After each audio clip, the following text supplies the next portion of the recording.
Our next presenter is Lissa Paul. Lissa Paul is director in the PhD program in Interdisciplinary Humanities at Brock University. Her attention to the small and the overlooked has resulted in high-impact projects in multiple disciplines, including poetry for children, the foundational scholarly apparatus for studies in children's literature, the recovery of histories of 19th century Barbadian fugitive enslaved people, and the transnational life and letters of forgotten 18th century British author and teacher, Eliza Fenwick. Welcome, Lissa.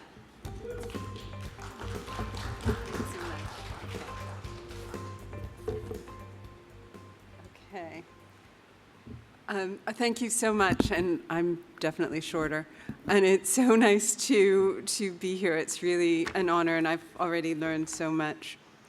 So, in answer to the question of where archival leads, or where archival research leads, I like to think about it as the distance, I'm not sure if you can see, but basically about what you can see from your cell phone flashlight, and not much farther. Archives, almost by definition, are closed, locked-in places. It's hard to gain access, and it's almost impossible, as well as unethical, to take anything out.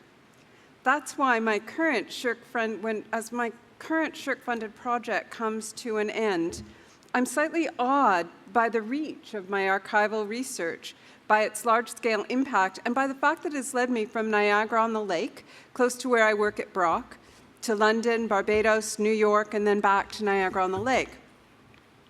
And it wasn't long after I was hired at Brock as a specialist in children's literature that I realized a possible tangential connection between my new location in Niagara and a late Enlightenment London-based author of books for children and adults, Eliza Fenwick, and her dates are 1766 to 1840. And it's fine, you won't know who she is. I do 3 Degrees of Separation from Frankenstein later, and I will tell you about that. But whose work I loved, especially an innovative 1805 product placement novel for children, Visits to the Juvenile Library. Now here's the frontispiece of the book, and it's an engraving of the shop. Tabot's Juvenile Library at what is still a very fashionable address in London. So if you're there, it's at 157 New Bond Street, and it's currently the location of Asprey's Jewelers. The bilingual name of the shop foregrounded its upmarket French connections and the fact that it sold English and French books for children and adults, including children primarily, including Eliza's own books. So again, remember, it's a product placement novel, it's 1805. By the time Visits to the Juvenile Library was published, Eliza had been a long-standing intimate of all of the late Enlightenment philosophers, authors, poets, politicians, actors, basically everyone from Aaron Burr to William Wordsworth, whose names still resonate, including William Godwin, Mary Wollstonecraft, the publisher Joseph Johnson, Coleridge, Southey, the politician Charles James Fox. Now, the proposal for my first Eliza grant was speculative, as I wondered about what Eliza, who'd been hanging out with all the coolest, most influential people in London in the 1790s, was doing in my neighborhood in Niagara in the 1830s. Now, and I was a little worried that my question would be rhetorical, as the extant biographical material in her kind of faded out in 1828 in New York, with just a hint that she might have gone to Upper Canada. It wasn't long, however, before, to my relief, I can tell you, that evidence turned up of her presence in Niagara-on-the-Lake, in the Niagara-on-the-Lake Historical Archives.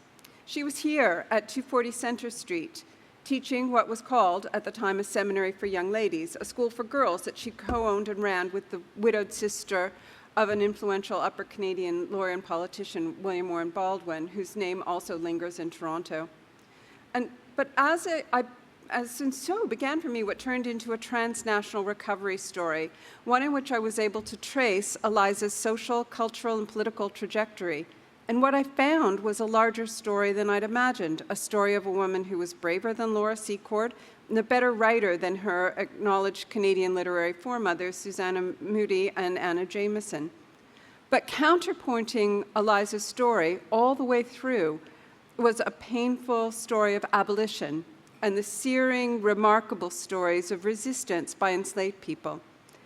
In the end, out of the cool, locked depths of the archives, I found not only Eliza's story, but also the luminous individual stories of resistance to enslavement in Barbados and Niagara. And the stories are entwined. The full title of Eliza's 1805 product placement novel is Visits to the Juvenile Library, or Knowledge Proved to be the Source of Happiness.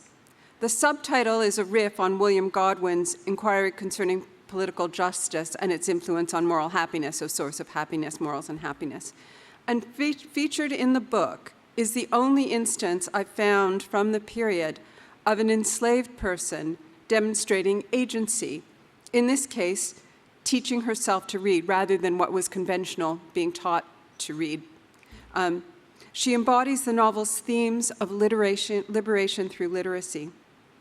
10 years later, however, by 1815, the real-life Eliza was in slave-dependent Barbados, Bridgetown, running her first seminary for young ladies for the daughters of the plantocracy with her daughter, an actress, who had initially gone to Barbados to take up a temporary gig with a new theater company. Eliza's husband had been a politician, a radical, but he'd also been given to drink and debt, and so she was essentially a single working mother most of this time. Now, people familiar with Caribbean history know at once that Eliza's arrival was on the eve of the famous 1816 rebellion, slave rebellion known as Buss's Rebellion, that shut down the island for 2 weeks in the spring of that year. And it was my search for Eliza in Barbados that opened an entirely new research vein, something only possible because I had Shirk support, the privilege. In looking for evidence of Eliza and her school in Barbados, I eventually found it by way of an late 18th and early 19th century newspaper, the Barbados Mercury and Bridgetown Gazette. Problem was, the only copies were microfilms held in Barbados in the British Library. As the microfilms had been produced, as I later found out, on a diazo, which, in case you didn't know, is a non-preservation medium, they were uncopyable and disintegrating. The only print copies were locked, and the archivist in Barbados told me definitively that it would take, quote, an act of parliament to release them. In the interim, because, as my husband says, I am doggedly persistent, I persisted with the fragile microfilms when I could get my hands on them. And it was painstaking from the first encounters, but the people in those fugitive slave ads began to sear themselves into my mind. On every page, I could see and feel their courage, resistance strategies, determined to sustain family relationships in a system that actively worked to break them.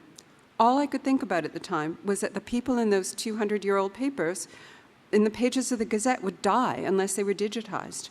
And I lobbied hard and eventually became a co-applicant on a British Library Endangered Archives Program grant to digitize the Barbados Mercury and Bridgetown Gazette, and then a second paper, the Barbadians. Both projects were completed in 2021, but this is where the out-of-the-archives impact comes in.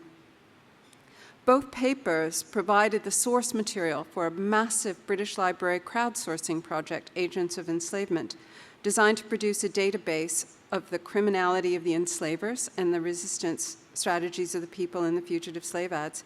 And then just last year, I discovered that the digitized papers were also regularly used daily as source material for public broadcasts in Barbados called Bajan History Today. So broadcasts and podcasts. And so this is partly the answer to where research leads. So 10 years after I first descended into the archives in Barbados, there are now thousands of people globally for whom the people of the fugitive slave ads are as alive in their minds as they were in mine. And when I first went into those archives, those papers had not been touched in 30 years because I did the research to find out. I've also made progress on my own research. So 2011 saw the publication of my first Eliza monograph, The Children's Book Business, Lessons from the Long 18th Century, then a biography, Eliza Fenwick, Early Modern Feminist, published in 2019. And my 2-volume manuscript for the scholarly edition of her letters was submitted at the end of August 2023. It begins in 1797 with the news of the birth of Mary Godwin, later Shelley. That's the Frankenstein connection. And the sad news of the death of her mother, Mary Wollstonecraft, 10 days later. And Eliza was there for both events. The second volume ends with Eliza at the dawn of the industrial age in Upper New York State, riding the magical new technology just beginning to change the landscape, the steam train. There's one final project related to my counterpoint narrative marking the end of legislated enslavement. Just a couple of blocks away from the house at 240 Center Street stands, until recently, the neglected burial ground of people of African descent who were in that Niagara region. And thanks to a small grant I'd received from Brock just before COVID shut things down, I was able to commission the African-Canadian Afrofuturist Quentin Versetti to design what was intended as a memorial relief sculpture. So far, it's not going to be on that site, but it might have a different afterlife. But for the moment, I will end with its celebration of life, and thanks to the generous support I've received from Brock and from Brock Research Services and from SURE. Thank you so much.